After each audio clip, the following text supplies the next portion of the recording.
សួស្តីអតិថិជនដែលប្រើប្រាស់កម្មវិធី Paygo Wallet ទាំងអស់នៅក្នុងវីដេអូនេះយើងខ្ញុំនឹងបង្ហាញអ្នកពីរបៀបទំនាក់ទំនងទៅកាន់ភ្នាក់ងារបម្រើអតិថិជនរបស់ក្រុមហ៊ុន Apple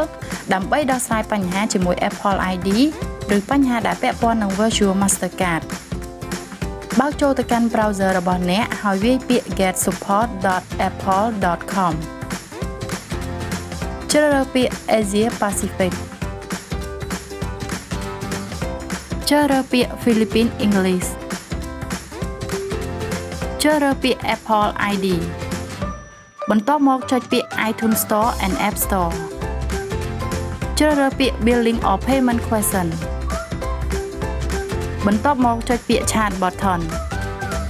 វាយបញ្ចូលត្រកូលឈ្មោះអាសយដ្ឋានអ៊ីមែលនិងគណនី Apple ID របស់អ្នកហើយចុចពាក្យ Continue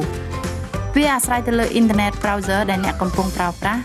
អ្នកត្រូវតែបើក Pop-up Window ពីព្រោះការសន្ទនានឹងត្រូវបង្ហាញជាថ្មីនៅលើ Pop-up Window អ្នកត្រូវតែរង់ចាំការឆ្លើយតបពីភ្នាក់ងារបម្រើអតិថិជនហើយចាប់ផ្ដើមការសន្ទនាជាមួយគេ